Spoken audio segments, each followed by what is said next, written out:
B. Collins. Peter B. Collins, News and Comment. It's Tuesday, July 25th, 2017. Thanks for joining me for my News and Comment podcast. About 30 minutes, about 10 of the most important stories of the day, in my humble opinion. And we lead with news made right here at the Secret Studio. Today I interviewed a new author named Dan Kovalik. He's got a powerful book called The Plot to Scapegoat Russia. He is a human rights and labor lawyer based in Pittsburgh, and his book painstakingly builds the case that we have been repeatedly lied to by our government, by the deep state, and that this is the latest example. Like me, he is a skeptic of the Trump-Russia narrative.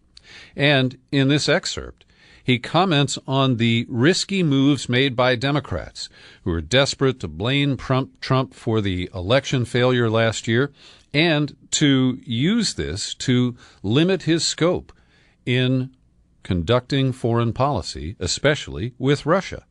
Especially when it comes to this issue. I mean, and that is the irony that the one issue the Democrats have seized upon, this Russia issue vis-a-vis Trump, is the one issue that, frankly, of all of Trump's policies actually makes some sense, right? So what the Democrats have done, either wittingly or unwittingly, is painted Trump into a corner whereby he will have no choice but to act in aggressive ways towards Russia in order to prove that he's not some puppet of Putin. And so, in fact, the Democrats, by their conduct, are pushing Trump closer and closer to war. And so that is what is most troubling, that the issue that they've seized upon is quite destructive. And, in fact, some Democrats have gone so far as to say that we should bomb Russia because of this alleged hacking. And that's, of course, the height of insanity. Who would say such a thing, given that we're both nuclear powers? But that's how far this lie, let me say, has gone, that now to back it up, people are saying we should actually go to war, and that it's the Democrats and even rank-and-file liberals who are supporting this is a bit mind-boggling. I invite you to listen to the full interview with Dan Kovalik. I'm releasing it to subscribers today at peterbcollins.com and all of our online outlets except YouTube. We don't deliver the in-depth interviews to YouTube, but every other outlet carries it, and I invite you to listen. Dan Kovalik comments on a range of issues, including the special election being called in Venezuela for this coming Sunday, July 30th, and he's agreed to return and give us a report on that next week. He also comments on an op-ed published recently by my friend Norman Solomon, who takes Barbara Lee, the courageous congresswoman from Oakland, who was the lone vote against the blank check given George Bush to conduct war after 9/11. That was the authorization for use of military force. She also voted against the Patriot Act and more recently has led the charge to repeal the Bush-era authorization for military force. She got it through the committee, but it was squelched by Republican leaders, and it was dropped from the defense authorization bill that is pending in Congress right now. But Norman Solomon criticizes Barbara Lee not for those actions, but for a recent tweet where she blasted Donald Trump for spending 2 hours meeting with Vladimir Putin at the G20 summit in Hamburg. Her tweet: outraged by President Trump's 2-hour meeting with Putin, the man who orchestrated attacks on our democracy. Where do his loyalties lie? Now, Barbara Lee may be privy to information that I haven't seen that has persuaded her that Russia did interfere in our election last year.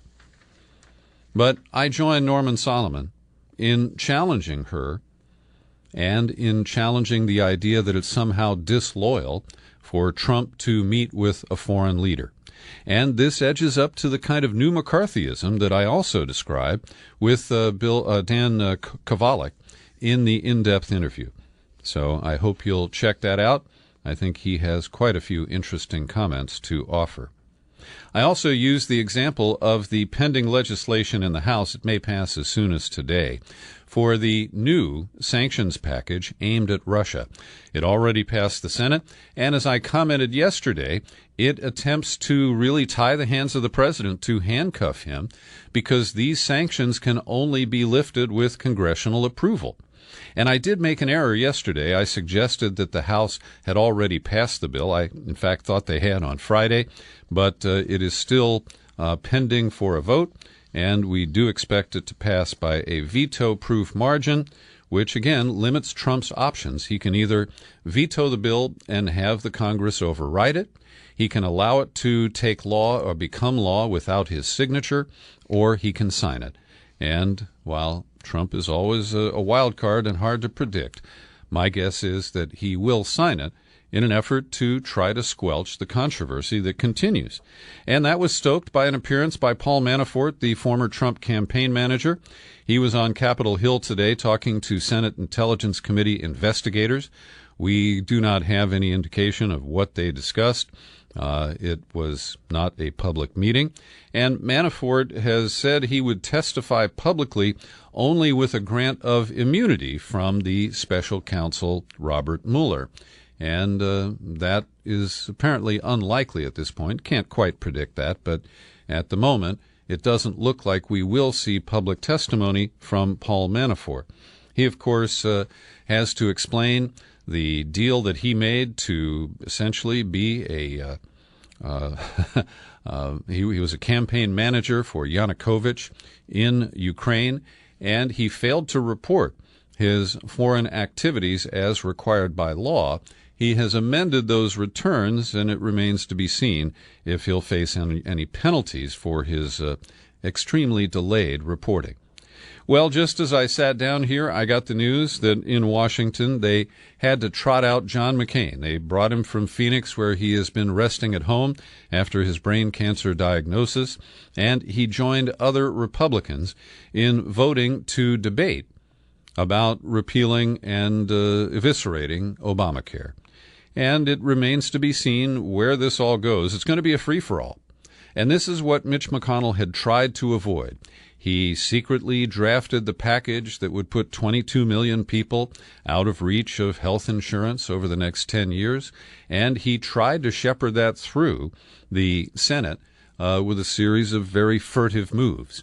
But that didn't work, so he's basically just rolling the dice here to see if the debate will yield enough votes to repeal the Affordable Care Act, and from there, nobody seems to really care about how millions of people deal with the loss of health insurance or subsidized health insurance that they'll no longer be able to afford. The plans of Republicans to provide, really hollow policies that on the face of it are low cost, but they're also low coverage, having that work through this divided Senate, especially the divided Republican caucus, is going to be extremely difficult, highly unpredictable, and we may end up with just another big mess on our hands.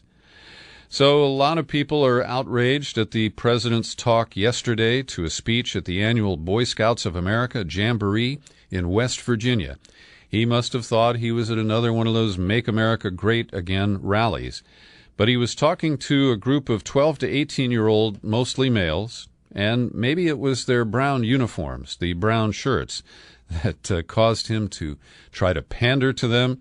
He led them in boos of Hillary Clinton and Barack Obama, and this is way out of line. The President of the United States serves as the honorary president of the Boy Scouts of America, and these speeches in the past have always been non-political. It's follow the Boy Scout rules, be a loyal friend and a good American, and blah, blah, blah. But he began by offending people by using the word hell. Now, I saw one post on Facebook where that was described as a curse. His actual comment was, "Who the hell wants to speak about politics?" Now, I agree it's inappropriate, especially in an audience of young people, but I saw some people who were just so outraged that he said hell that, it cracked me up. So he also talked about parties in New York thrown by New York's hottest people. He got the boos. He ranted about the Affordable Care Act, and because he was in West Virginia, he misread the audience, which was, people from all over the country who gathered for this event, and he suggested that they're all West Virginians who should pressure the Republican Senator Shelley Moore Capito to vote to allow this debate to go forward. And in fact, she did. I'm not sure that it was the lobbying at the Boy Scouts by the president that led to that. Now, Trump keeps tweeting negative stuff about Jeffrey Beauregard Jim Crow Sessions III, who currently plays Attorney General in this soap opera reality show. The latest tweet, Attorney General Jeff Sessions has taken a very, all caps, weak position on Hillary Clinton crimes. Where are emails and DNC server? And intel leakers. Now, this is so unusual. First of all, it demonstrates a huge lack of discipline on Trump's part, and the idea that he would publicly undermine the guy who was his biggest early supporter, who risked quite a bit of political capital as a United States senator to embrace and endorse Trump. Now, he got his reward. He was named Attorney General, and Trump last week showed that he doesn't understand the sequence of events, because he says, well, if he's going to recuse himself, Jeff Sessions should have told me, and I never would have given him the job in the first place. But Donald, Sessions only had to recuse himself because he gave what appeared to be false or misleading testimony in his own confirmation hearings about his meetings with the Russian ambassador and perhaps others. So, the idea that he would keep taking pot shots at his own top cabinet appointee is really strange. That's the best I can say.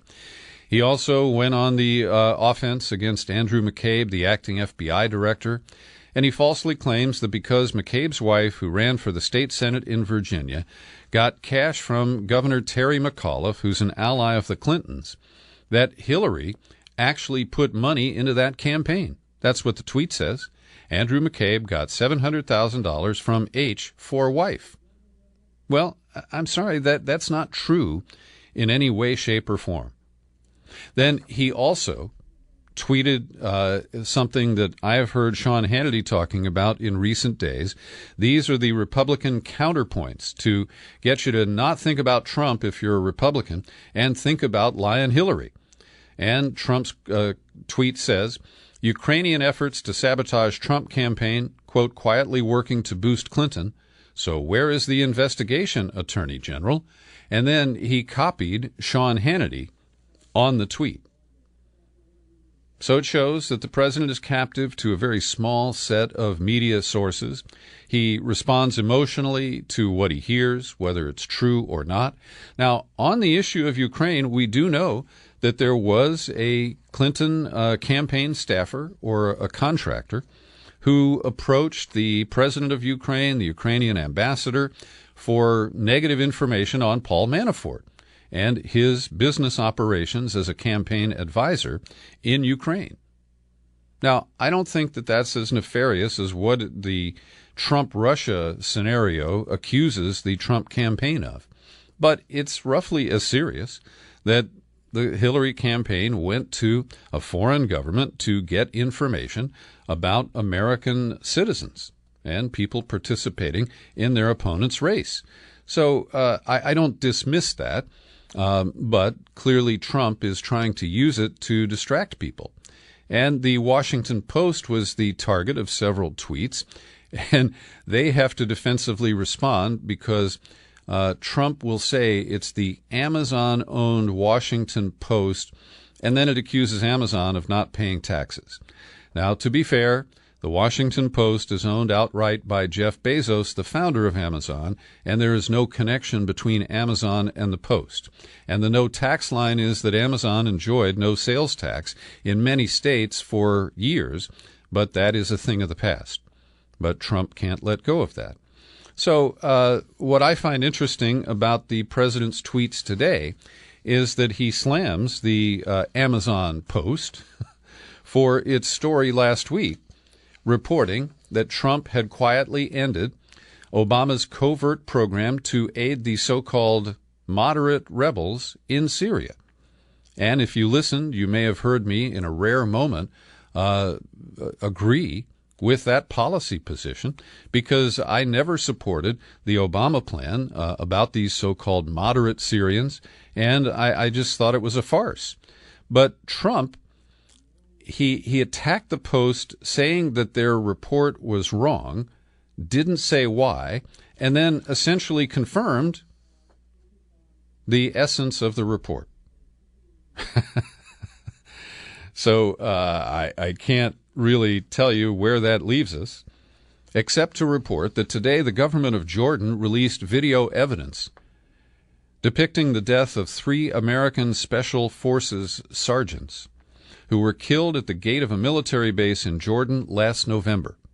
And what it shows is that the gunman, a Jordanian Air Force sergeant, deliberately fired at least 2 of the Americans, if not all 3.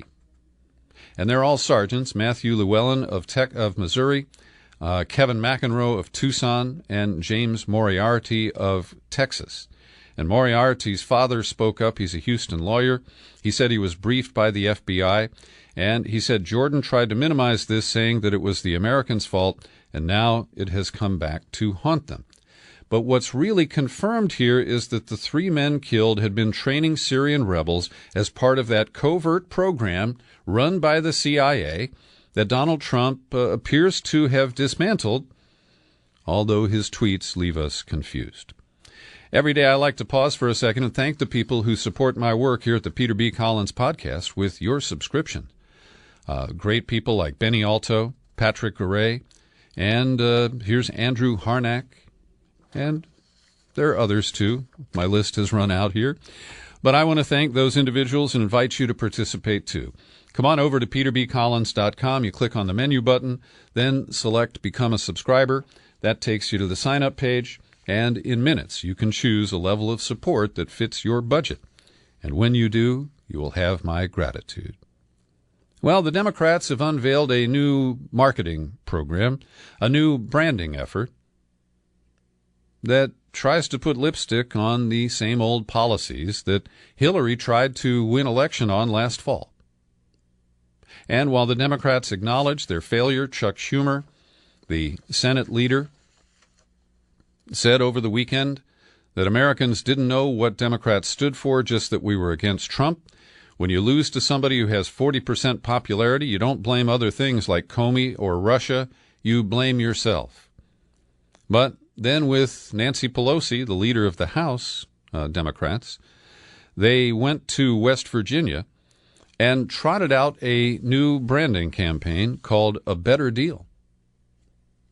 But behind the Better Deal package is the same old shit. It's like warmed-over spittle from the Hillary Clinton campaign.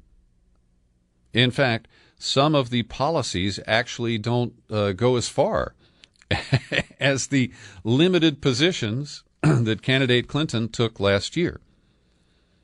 They expand on the infrastructure gambit to create 10 million new jobs by spending $1 trillion on infrastructure. But that's a Me Too package. And this kind of branding change is not going to affect. The Democrats favor Wall Street over working people, and that everybody knows it. And Thomas Frank, in his book Listen Liberal, really indicts the Democratic leadership, starting from the 1990s with Bill Clinton's Democratic Leadership Council, and the way they have pursued the professional class at the expense of the working people who defected to Trump in large numbers last year. And they really don't get it. The picture of Pelosi in West Virginia in the San Francisco Chronicle today, her hometown paper, has her image in the lower third of the picture, and the rest of it is all blue sky. I think that's telling. Well, the FBI has prevented another terrorist from causing mayhem in the United States. And once again, a paid FBI informant and a paid FBI infiltrator were central to the case. This is a man who was 21 years old when he first came under scrutiny. His name is Amer al-Haggagi, and he's 21 years old, or he was, I guess, when this started a couple of years ago. And he came to the attention of authorities because he was in court on a case where he had used internet fraud and identity theft to buy about $4,000 worth of fancy clothes. So then they gave him an FBI informant who set him up with an undercover FBI agent, and this guy proceeded to spew a lot of braggadocio, harebrained schemes. He said he wanted to plan to start a huge fire in the Berkeley Hills. He also had a scheme to mix strychnine with cocaine and give it away at gay nightclubs in San Francisco. And what this man did was stupid. And for that stupidity, he is facing lengthy federal sentences for being portrayed as a terrorist sympathizer and activist. It's just another waste and abuse of our federal resources, and it continues almost daily. In Jerusalem yesterday, Netanyahu blinked. And after the howls of protest of the metal detectors that were installed at the entrance of the Al-Aqsa Mosque in Jerusalem, he relented. And the metal detectors have been removed, but apparently the security cameras remain in place. And we'll see if that will defuse the situation that led to street riots over the past weekend. Also, U.S. senators are promising the ACLU and other critics like me that they will review this draconian bill that would impose lengthy criminal sentences and massive fines on people like you and me who support the boycott, divestment, and sanctions efforts aimed at the State of Israel. And I want to acknowledge a longtime listener and a subscriber, Grant Gibson in Portland. He's been emailing me about this, Grant. I know you're extremely concerned, and I share your alarm about this. And this today is the third time that I have covered this issue. And we're getting lip service from Democrats like the sponsor of the bill, Ben Cardin from Maryland, and a few others. But until they actually change the language and eliminate the criminal penalties of or the civil penalties of $250,000 and the general notion that you can criminalize the expression, whether it's through speech or through economic choice, of our political views about Israel. This is still a deep violation of our First Amendment rights, and we must resist it in every way we can. There are 15 of the 48 Democrats who have sponsored this bill, and 30 Republicans have put their names on it. A federal judge, I believe in Detroit, Mark Goldsmith, has issued an order that blocks the deportation of more than 1,400 Iraqis who are described as Chaldean Christians. They're part of a minority group. They say if they were returned to Iraq, it would be a death sentence because the Islamic State and other militants have targeted these minorities. And I think they have a very strong case. You may recall that in the initial travel ban royal decree, Trump had singled out efforts to carve out special treatment for Iraqi Christians, and that was batted away by the courts. Bill Hartung is a longtime critic of the Pentagon, and in a post at Tom Dispatch today, he breaks down the $1 trillion budget that is the true number of the Department of Defense today. And I'll run it down for you briefly here. The nominal Pentagon budget is $575 billion. The war budget, which is special pockets for foreign operations, is another $65 billion. The nuclear division of the Department of Energy is $20 billion. Other defense catch-all category is about $8 billion. Then you got Homeland Security at $50 billion, and you've got the $70 billion in the intelligence community. $186 billion for veterans, another $80 billion for military retirement, and when you include the Pentagon's share of interest on the debt, the grand total comes to $1.09 trillion every damn year. That is our actual gross spending on military-related aspects. A new study of 111 NFL players who are all deceased. They actually studied their brains, forensic pathologists did, and found that out of the 111, 110 were found to have chronic traumatic encephalopathy, CTE, which is a degenerative disease believed to be caused by repeated blows to the head. Yes, they get paid millions of dollars to play in the NFL, and they trade their brains for the cash. Joe Hickman exposed the dangers of the burn pits that the U.S. military used in Iraq in particular, and I still have a few copies of his Burn Pits book. If you want to take out a new annual subscription, it could be your bonus book. And I've linked to a story from the Orange County Register, which profiles a Marine veteran named Brian Alvarado who lives in Long Beach. In the military, he weighed 146 pounds. His current weight is 70. And he breathes through a hole in his throat, a tracheotomy. He cannot eat solid food, and he has cancer and a variety of other ailments. It's really despicable because the Veterans Department will acknowledge that there is a pattern of individuals suffering from exposure to the burn pits, but they refuse to call it a cause, and this leaves a lot of these affected and afflicted soldiers at risk and with very little support. And finally, today I want to take issue with the Supreme Court of the state of California. In the 90s, we passed a really bad three-strikes law, and the voters, in their wisdom, amended that law to allow people who were sentenced to the 25 years to life under three strikes to petition to have their sentences reviewed. And one man, whose name is Estrada, Mario Estrada, stole $400 from a Radio Shack store in Los Angeles. And he did carry a gun, but he didn't use it. He didn't shoot anybody.